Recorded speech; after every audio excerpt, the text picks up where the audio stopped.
The massive alien ship floated in the darkness of space like a metal mountain. Commander Thex stood on the bridge looking at the blue planet below. His forearms moved across the control panels as his yellow eyes studied the data streams. Earth looked so peaceful from up here, but Thex knew that was about to change. Thex was 8 feet tall with thick gray skin that looked like armor. His people called themselves the Vorthak, and they were the best hunters in the galaxy. They had sharp claws that could cut through steel and teeth that could bite through bone.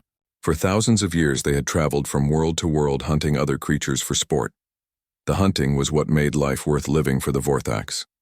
They did not just kill for food or territory like simple animals. They hunted because they were the best at it, and because it proved they were the strongest species in the universe. Every Vorthak child grew up dreaming of the day they would join a hunt and bring back trophies from distant worlds. Thex had been hunting for over 50 years. His personal collection included the heads of creatures from 17 different planets. Some had been as small as Earth cats, while others had been as large as Earth elephants. All of them had tried to run when they saw him coming. All of them had failed to escape. The bridge crew worked quietly around their commander. They had seen him prepare for hunts many times before. Today felt different, though. Today they were going to hunt a species that their scouts said looked very weak and easy to catch. The creatures called themselves humans, and they lived on the third planet from their star. The scout reports had been very encouraging. Humans had no natural weapons like claws or fangs. Their skin was thin and soft with no protective scales or shell. They were much smaller than Vorthaks and seemed to spend most of their time fighting each other instead of working together. This hunt would be almost too easy. Thex called up the video files on his main screen. The images showed humans in their natural habitat. He watched them walking around their cities looking completely helpless. They wore artificial coverings over their skin because their bodies could not handle their own planet's weather. They needed machines to help them do almost everything. One file showed human soldiers training with their primitive weapons. Thex laughed out loud as he watched them. These creatures thought they were warriors, but they looked like children playing games. Their weapons were loud and clumsy compared to Vorthak energy rifles. Their armor was thick and heavy, while Vorthak's skin was naturally bulletproof. The funniest part was watching how the humans moved during combat training. They were slow and awkward compared to the fluid grace of Vorthak hunters. They had to use vehicles to travel quickly, while Vorthaks could run at incredible speeds using just their powerful legs. Everything about humans screamed prey animal. But Thex was not planning a simple massacre. That would be boring and bring no honor to his hunt. Instead, he wanted to make this interesting by starting small. He would send down hunting parties to test these humans and see how they reacted to real predators. The best human fighters would be brought back alive as trophies, while the rest would become food for the crew. Down on Earth, Lieutenant Commander Kim Day was leading his SEAL team through training, exercises in the Pacific Ocean. Kim was 30, 2 years old, and had been a Navy SEAL for 8 years. His team trusted him completely because he had never let them down during their missions around the world. The team included Sergeant Park Min, who was their sniper and demolitions expert. Park was quiet and serious but deadly accurate with any weapon. Corporal Li Wu was their communications specialist and close combat expert. He could hack any computer system and fight hand-to-hand better than anyone Kim had ever seen. Petty Officer Choi Bin handled their equipment and medical needs. Despite being the youngest member of the team, he knew more about weapons and first aid than most doctors. Specialist Yunho was their intelligence analyst and scout. He could track enemies through any terrain, and always knew what they were planning before they did. The 5 SEALs were practicing water insertion techniques from their helicopter when something impossible happened.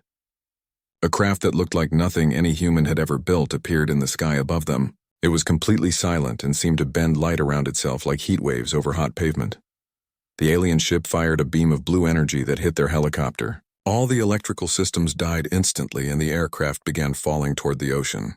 Kim shouted orders to his team as they prepared for a water crash. Years of training took over as each man grabbed his emergency gear and prepared to abandon the dying helicopter. The helicopter hit the water hard, sending up a huge splash. Kim felt the cold Pacific Ocean rush over him as he kicked away from the sinking aircraft. His team surfaced around him, each man accounting for his gear and checking on his teammates. Choi Bin had been hit by debris during the crash and was bleeding from his head, but he was conscious and moving. They swam toward a small island that was about half a mile away.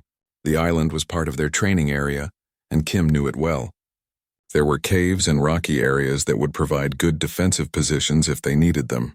As they swam, Kim kept looking up at the sky, trying to spot the strange craft that had shot them down. None of the SEALs panicked or complained about their situation. This was what they trained for.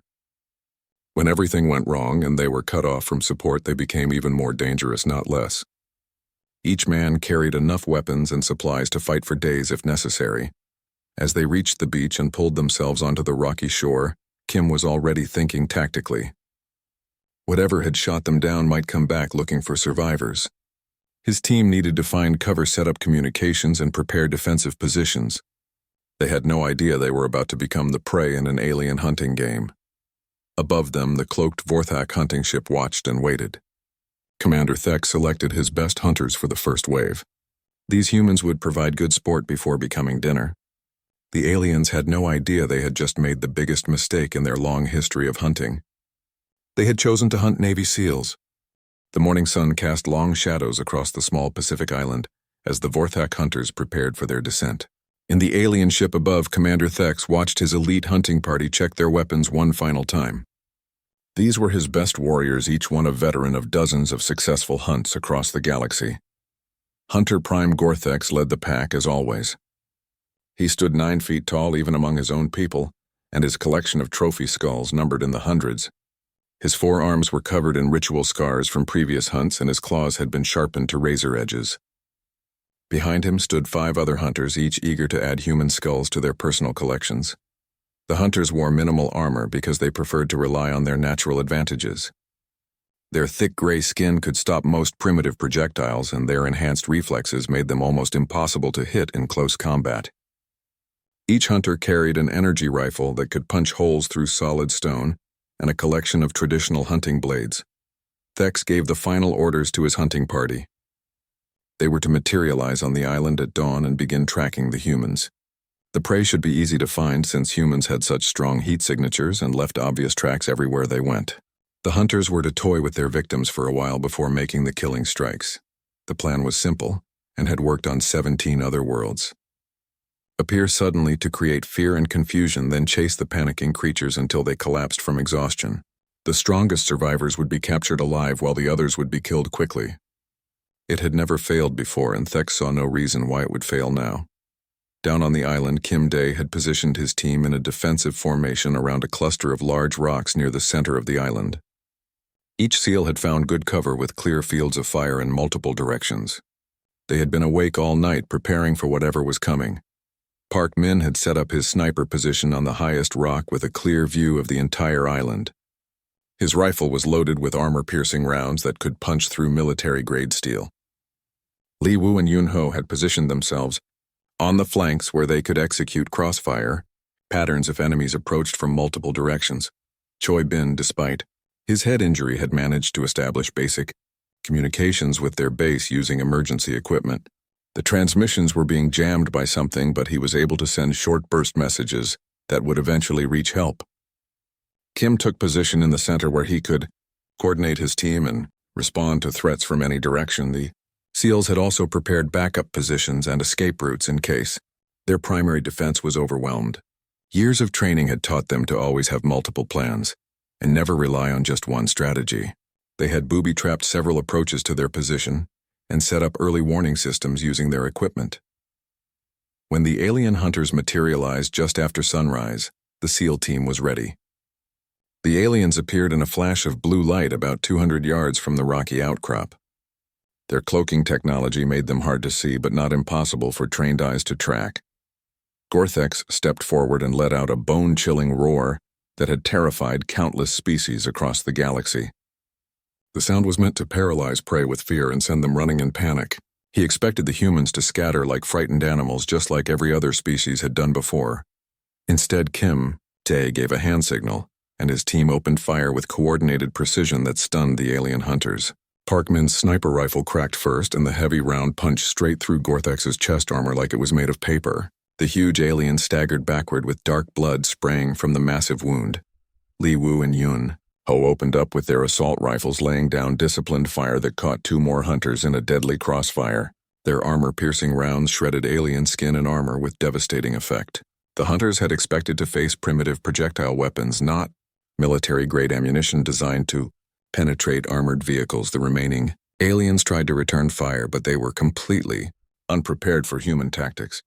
Instead of standing in the open like honorable warriors, the humans used cover and concealment like cowards. Every time an alien tried to get a clear shot, the humans had already moved to a new position. Kim coordinated his team like a conductor directing an orchestra. Hand signals and practiced movements allowed them to maintain devastating fire while staying protected behind the rocks. When one SEAL needed to reload, another would provide covering fire. When aliens tried to flank them, the team would shift positions to maintain their defensive advantage. The alien energy weapons were powerful, but required direct line of sight to be effective. The humans kept breaking that line of sight by moving constantly and using the terrain to their advantage.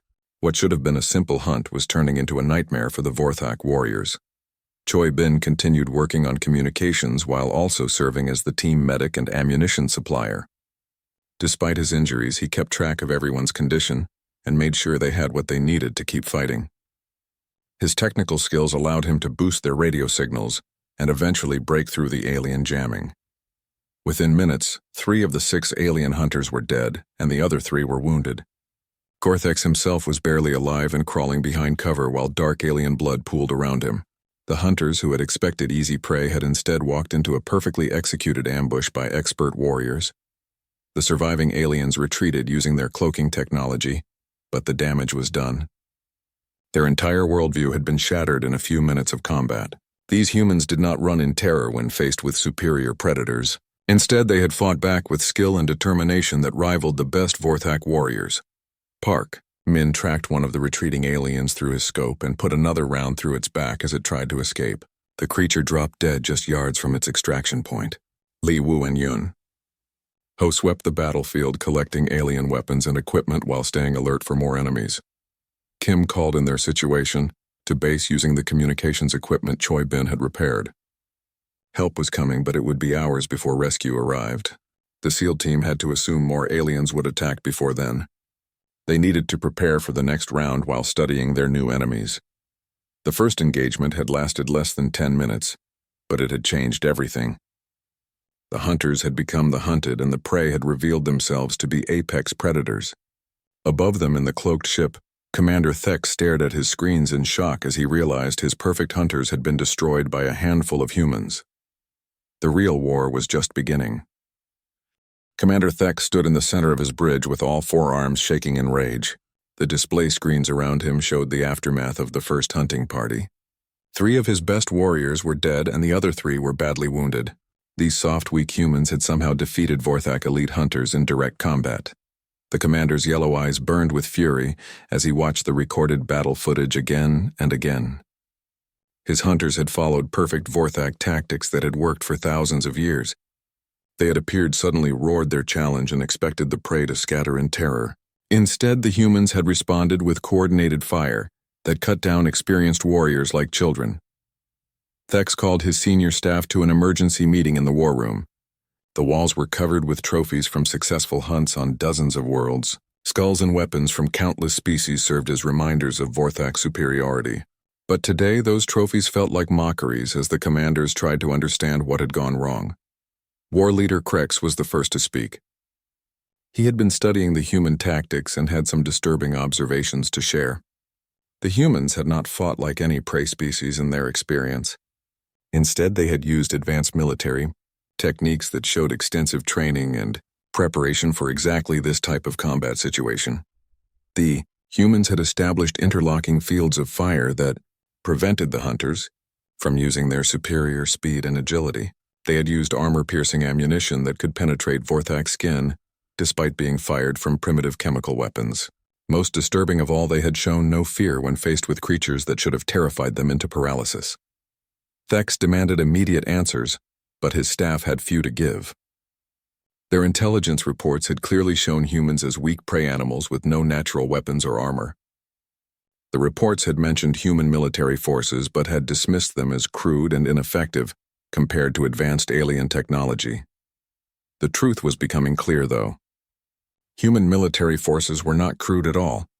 They were highly trained professional warriors, who specialized in asymmetric warfare against superior enemies. The very weakness that made humans look like prey also made them incredibly dangerous when underestimated. Down on the island, Kim Dae gathered his team around the bodies of the dead aliens for a detailed examination. Each SEAL took responsibility for studying different aspects of their enemies. They needed to understand alien technology capabilities and tactics if they were going to survive the next attack. Park Min examined the alien weapons with the careful attention of an expert marksman. The energy rifles were incredibly advanced, but they had obvious limitations. They required direct line of sight to be effective and seemed to have limited ammunition capacity. The weapons were also much heavier than human rifles, which would slow down their users in extended combat. Li Wu focused on the alien armor and equipment. He discovered that the creature's natural skin was indeed very tough, but it had weak points around the joints and neck areas. The armor they wore was designed more for intimidation than actual protection. It looked scary, but would not stop military-grade ammunition fired from proper angles. Yun Ho studied alien movement patterns and communication methods. He found that the creatures relied heavily on their physical advantages like speed and strength, but had poor tactical coordination. They fought more like individual hunters than like a military unit working together toward common objectives. Choi Bin worked on capturing and analyzing alien technology. Despite his head wound, he managed to get several alien devices working, including what appeared to be a communication system. The aliens were using sophisticated jamming equipment, but human military radios had countermeasures that could break through their interference. Kim coordinated all this intelligence, gathering while also preparing defensive positions for the next attack. He knew the aliens would return with more warriors and probably better tactics. His team needed every advantage they could get if they were going to survive until rescue arrived. The SEALs discovered that alien cloaking technology had limitations. The devices worked by bending light around the user, but they created subtle distortions that trained eyes could detect. They also seemed to interfere with the aliens' own vision, making it harder for them to aim accurately while cloaked. More importantly, the team realized that the aliens had never faced enemies who could adapt this quickly. Every other species they had hunted had probably been overwhelmed by fear and superior technology. Humans were different because they had spent their entire evolutionary history fighting wars against each other and learning from every conflict. The SEALs began setting up an elaborate network of traps and defensive positions across the entire island. They used alien energy weapons to create hidden firing points that could be triggered remotely. They set up crossfire zones where multiple weapons could engage targets simultaneously from different angles. Choi Bin managed to crack the alien communication system and began monitoring their transmissions. The intercepted messages revealed that the aliens were planning a much larger second wave attack. They were bringing heavier weapons and more warriors because they finally understood they were not hunting helpless prey. Park Min established multiple sniper positions connected by concealed movement routes. He could engage targets from one position, then quickly move to another before return fire could locate him. Each position had predetermined range cards and target reference points for maximum accuracy. Li Wu and Yun Ho created mobile fire teams that could respond rapidly to threats from any direction. They carried both human and captured alien weapons, giving them flexibility to engage different types of targets. Their communication with Kim was seamless, allowing for instant coordination of tactical movements. The team also prepared psychological warfare tactics designed to exploit what they had learned about alien behavior. Humans were natural masters of deception and misdirection, while the aliens seemed to rely on straightforward intimidation. The SEALs planned to use this difference to their advantage. Kim established backup communication with the mainland using alien equipment boosted by human technology. Rescue forces were mobilizing but would still be hours away. His team needed to hold the island against whatever the aliens threw at them next. As the sun reached its peak, the SEAL team was as ready as they could be. They had transformed the small island into a fortress designed specifically to counter alien advantages. Every rock and tree had been turned into part of their defensive network. Above them, Commander Thex was preparing his second wave assault. This time he would use overwhelming force to crush these troublesome humans. He had no idea that the prey had evolved into predators, and that his hunters were about to walk into an even deadlier trap. The Evolution of human warfare was about to teach the galaxy a lesson about underestimating Earth's children. The second wave of Vorthak hunters descended from their ship at midday, when the sun was highest in the sky. Commander Thex had learned from the failure of his first assault, and this time he was sending 20 elite warriors armed with the most powerful weapons in their arsenal. Each hunter carried heavy energy cannons that could blast through solid rock and personal shields that could deflect most projectiles. Thex watched from his command center as his warriors spread out across the island in a coordinated pattern. These were not the same tactics they had used in the first attack. The hunters moved carefully using their cloaking devices and advanced sensors to locate the humans before engaging them. There would be no dramatic roars or intimidation displays this time.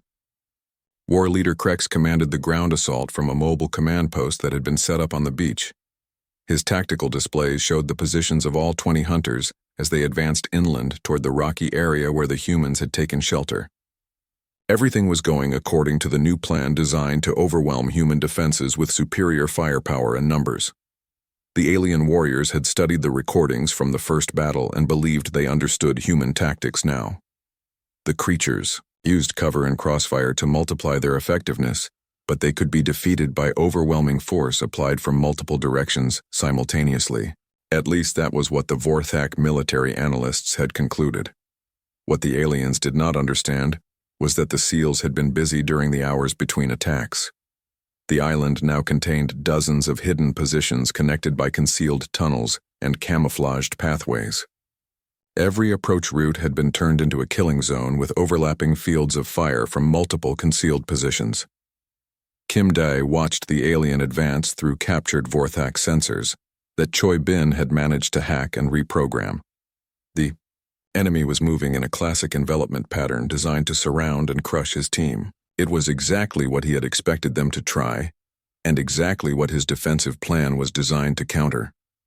The first alien hunter to enter the kill zone was a massive warrior carrying a weapon that looked like it could punch holes through tank armor. He moved carefully from rock to rock using his cloaking device and sensor package to scan for human defenders. His thermal imaging showed no obvious targets, but something felt wrong about the terrain. Park Min tracked the cloaked alien through. His modified scope that had been enhanced with alien technology. The combination of human optics and alien sensors created a targeting system that could see through most concealment devices. His finger tightened on the trigger as the enemy warrior moved into the perfect position. The sniper rifle cracked, and the heavy round punched through the alien's personal shield like it was made of tissue paper. The warrior dropped instantly with a massive hole blown through his torso. His cloaking device failed as he died, revealing his position to the other hunters who immediately began scanning for the source of the shot. But Park Min was no longer in his original position. He had fired from a hidden shooting port, then immediately moved through a concealed tunnel to a completely different location. When the aliens fired their energy cannons at his previous position, they found nothing but empty rocks and carefully placed decoy equipment. Li Wu and Yun Ho began their mobile harassment campaign as soon as the first shot was fired. They had positioned captured alien weapons at remote firing points throughout the island connected to human fire control systems. The weapons began, firing in coordinated patterns that seemed to come from everywhere at once. The alien hunters found themselves under attack from directions that should have been impossible. Energy beams lanced out from positions they had already cleared while explosions erupted from areas they had not even approached yet. Their tactical formation began to break down as warriors tried to respond to threats that seemed to multiply faster than they could be eliminated. Choi Bin had turned the island's communication systems into a weapon against the aliens. He was broadcasting false radio traffic on alien frequencies designed to confuse their coordination and spread panic among the hunting party. The fake messages reported human reinforcements landing on the beach and massive casualties among the Vorthak forces. Kim moved like a ghost through the tunnel system his team had constructed, connecting hidden firing positions throughout the defensive area. He could engage targets from one location, then disappear completely before enemy return fire could locate him. The aliens had never faced an enemy that could seem to be in multiple places at once. The psychological impact on the Vorthak hunters was devastating. These warriors had conquered worlds and defeated armies, but they were being picked apart by an enemy they could barely see. Every time they thought they had located a human defender, the target would vanish only to appear somewhere else entirely. War leader Krex tried to maintain control of the battle from his command post, but his tactical displays were showing impossible things. Human defenders seemed to be firing from positions that his scouts had reported empty. Weapon signatures appeared and disappeared faster than his sensors could track them. The alien communication networks were filled with panicked reports from individual hunters who claimed to be surrounded by overwhelming human forces. Warriors who had never shown fear in decades of combat were requesting immediate extraction as their positions were overrun by invisible enemies. Commander Thex watched in horror from his ship as his second wave of elite hunters was systematically destroyed by a handful of human defenders. The tactical displays showed Vorthak casualties mounting, while human positions remained largely unknown. His superior warriors were being outfought by creatures he had dismissed as weak prey animals. Parkman had moved to his third sniper position and was engaging targets of opportunity as they presented themselves. His enhanced targeting system allowed him to track multiple cloaked enemies simultaneously and engage them in order of priority. Each shot was carefully aimed to maximize psychological impact on the surviving aliens. The alien hunters began to realize that the humans were not just defending a position, they were actively hunting their hunters. Every Vorthak movement was being tracked and anticipated. Every tactical decision was being countered before it could be implemented. The prey had become predators more dangerous than anything the galaxy had ever seen. Li Wu executed a perfect ambush on a group of 3 alien warriors who had taken cover behind a cluster of rocks. His approach was completely silent, and his attack came from an angle they had not even considered possible. The aliens died before they could react to the threat. Yunho had been moving through the alien rear areas using captured cloaking technology to remain undetected. He systematically destroyed communication equipment and supply caches, while planting explosive charges in positions where retreating aliens would be most vulnerable. The battle that was supposed to overwhelm human defenses with superior numbers and firepower had turned into a nightmare hunt where the aliens were being stalked and killed by an enemy that seemed to understand their every move before they made it. Within 2 hours of the second assault beginning, 15 of the 20 alien hunters were dead, and the remaining 5 were desperately trying to reach their extraction point on the beach. The humans had not lost a single man while completely destroying another elite Vorthak force. Commander Thex found himself facing the impossible reality that his species had encountered something more dangerous than they had ever imagined. These humans were not just another prey species to be hunted for sport.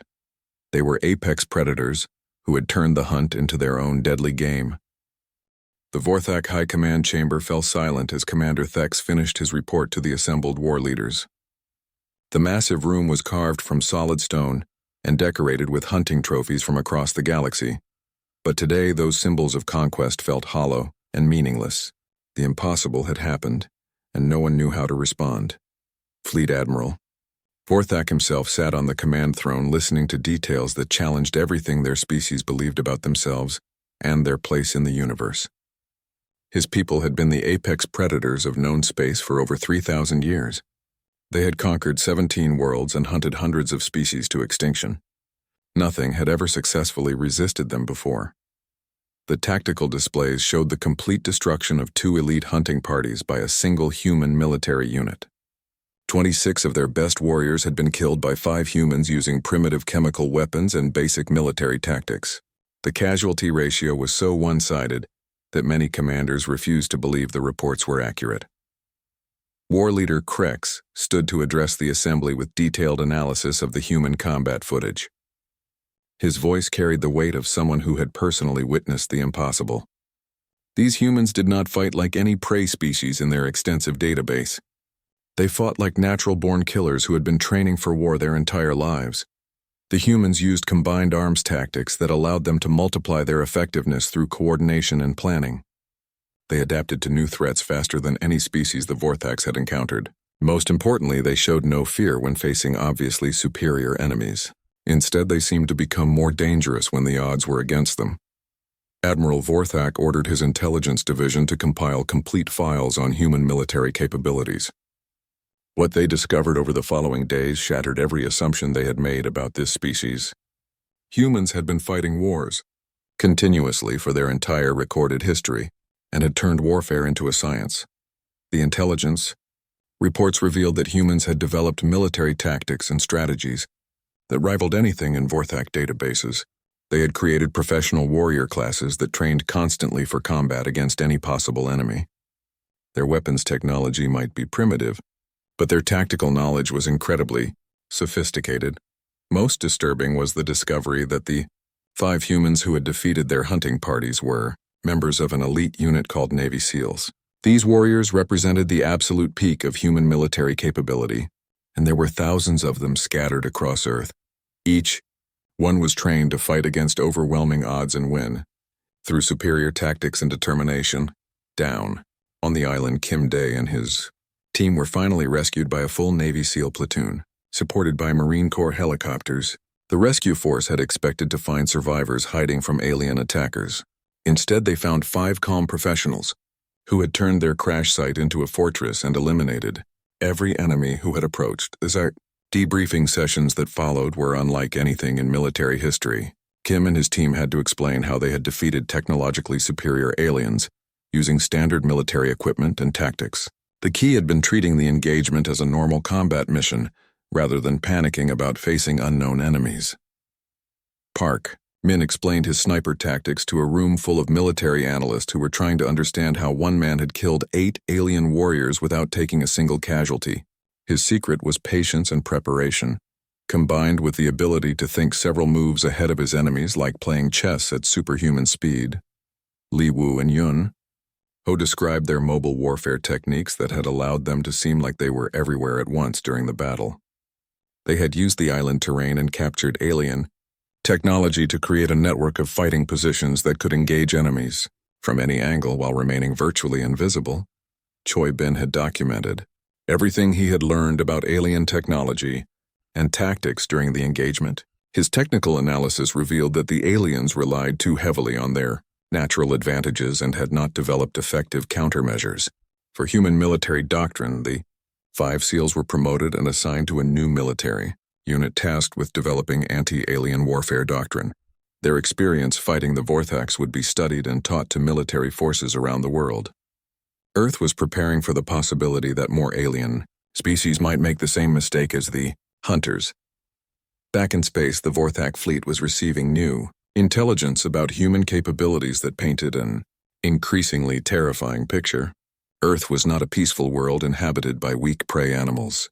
It was a planet-sized military training ground where billions of natural-born warriors prepared constantly for the next conflict. The human species had survived ice ages, natural disasters, and countless wars by becoming the most adaptable fighters in their corner of the galaxy. They had developed military technologies and tactics specifically designed to defeat enemies with superior numbers, equipment, or natural abilities. They were born to fight against impossible odds. Commander Thex found himself stripped of rank and exiled from the fleet for his catastrophic failure. His final report to the High Command became required reading for every Vorthak military officer. The document was a detailed warning about the dangers of underestimating any species, especially one that had evolved under constant pressure from warfare. The exile spent his remaining years studying human military history and trying to understand how a species could develop such perfect warrior instincts while also building complex civilizations. His research revealed that humans had been fighting wars for over 10,000 years and had learned something from every conflict. Fleet Admiral Vorthak made the decision to withdraw all Vorthak forces from Earth's system and classify humans as a restricted species. Any future contact would be handled through diplomatic channels rather than military action. The hunting fleets would find easier prey elsewhere in the galaxy. The withdrawal order was transmitted throughout Vorthak space, along with detailed warnings about human capabilities. Other alien species monitoring Vorthak communications began to take notice of this unprecedented retreat. If the galaxy's apex predators were afraid of humans, then perhaps it was time to reevaluate first contact. Protocols.news of the human victory spread through underground alien communication networks faster than official channels. Species that had been conquered or threatened by the Vorthaks began to see humans as potential allies rather than victims. The balance of power in local space was shifting toward Earth. Kim Dae received a Medal of Honor for his actions during the first alien contact, but he knew the real victory belonged to his entire team. They had proven that humans could face any threat and find a way to win through courage, intelligence, and determination. The galaxy was about to learn that Earth's children were not prey animals, waiting to be hunted. The moment aliens realized Navy SEALs were predators, not prey, marked the beginning of humanity's emergence as a major power in galactic affairs. It would not be their last victory against impossible odds. 2 years after the first contact incident, the galaxy had fundamentally changed in ways no one could have predicted. The Vorthak Empire that had terrorized dozens of worlds for centuries was retreating to their home systems and avoiding any contact with human space. Word of their defeat had spread throughout known space, creating ripple effects that reached every corner of civilized space. Admiral Kim Dae stood on the bridge of the USS Predator, the first human warship designed specifically for fighting alien enemies. His promotion from lieutenant commander to admiral in just 2 years was unprecedented, but his expertise in alien warfare made him invaluable to Earth's expanding space fleet. The ship around him represented everything humanity had learned from studying captured Vorthak technology. The bridge crew included his original SEAL team members who had become legends within Earth's military forces. Captain Park Min served as the ship's tactical officer, bringing his sniper's precision to space combat. Major Lee Woo commanded the ship's marine contingent, trained specifically for boarding actions against alien vessels. Colonel Yun Ho ran intelligence operations throughout human space, while Colonel Choi Bin had become Earth's leading expert on alien technology adaptation. Their first mission after the island incident had been training other special forces units in anti-alien warfare tactics. Every major military on Earth wanted to learn the lessons that had defeated the galaxy's most feared predators. The training programs they developed became the foundation for humanity's new space-based military doctrine. The USS Predator was patrolling the outer edges of the solar system when long-range sensors detected an approaching alien fleet. Unlike the Vorthak hunting ships, these vessels were transmitting diplomatic codes and requesting permission to enter Earth space for peaceful negotiations. It was humanity's first official diplomatic contact with an alien civilization. The approaching fleet belonged to the Kalani Federation, a collection of worlds that had been paying tribute to the Vorthaks for over 2 centuries. Their delegates had traveled across the galaxy specifically to meet the humans who had accomplished the impossible by defeating Vorthak hunters in direct combat. They came not as conquerors but as potential allies seeking protection from their former oppressors. Admiral Kim authorized the alien ships to approach under heavy escort while Earth's political leaders prepared for humanity's first interstellar diplomatic conference. The meeting would take place aboard a neutral space station constructed specifically for this historic occasion. Every detail had been planned to demonstrate human strength while remaining open to peaceful cooperation. Ambassador Chen Wei led Earth's diplomatic team, but Admiral Kim and his officers provided the military perspective that gave humanity credibility in galactic affairs. The aliens were not interested in human art or culture or philosophy. They wanted to understand the warriors who had defeated the Vorthaks and determine whether humans could help them resist other galactic threats. The Kalani delegates were tall, graceful beings with blue-tinted skin and large eyes that seemed to hold ancient wisdom. Their leader, Ambassador Thalan, had personally witnessed Vorthak hunting expeditions and could barely believe that such creatures had been defeated by a single human military unit. The recordings of the island battles had become legendary throughout their space. During the negotiations, Thalan explained that the Vorthak defeat had created a power vacuum in their region of space. Other aggressive species were moving to fill that vacuum, and the peaceful worlds of the Kalani Federation needed allies who could provide military protection. They had studied dozens of species, but only humans had proven capable of defeating superior enemies. Through tactics and determination, the diplomatic talks revealed that Earth's reputation was spreading far beyond what anyone had expected. Military analysts throughout the galaxy were studying human warfare doctrine and trying to understand how such a young species had developed such sophisticated combat capabilities. Some civilizations wanted to hire human mercenaries, while others were preparing defenses against potential human expansion. Admiral Kim found himself advising Earth's leaders on military aspects of their first interstellar treaty. The Kalani wanted mutual defense agreements, but Earth needed to be careful about getting involved in galactic conflicts they did not fully understand. The decisions made in these negotiations would determine humanity's role in galactic civilization for generations to come. Captain Park Min had been analyzing Kalani military capabilities during the diplomatic meetings. Their forces were well equipped and professionally trained, but they lacked the aggressive edge that made human warriors so effective. They fought to defend their homes, but humans fought to win completely regardless of the odds or circumstances. The cultural differences became apparent during joint military exercises between human and Kalani forces. The aliens were shocked by human willingness to take casualties in order to achieve tactical objectives. They could not understand why humans would risk everything for victory, when survival should be the primary goal of any rational being. Colonel Lee Wu explained human military philosophy to confused Kalani officers who struggled to understand the concept of acceptable losses in pursuit of strategic objectives. Humans had learned through thousands of years of warfare that sometimes the only way to ensure long-term survival was to fight with overwhelming aggression against immediate threats. The joint exercises also revealed that human tactics were incredibly effective when combined with alien technology and resources. Kalani energy weapons in human hands became devastatingly accurate, while human coordination techniques allowed alien units to fight with unprecedented effectiveness. The combination of human aggression and alien technology created military capabilities that exceeded either species fighting alone.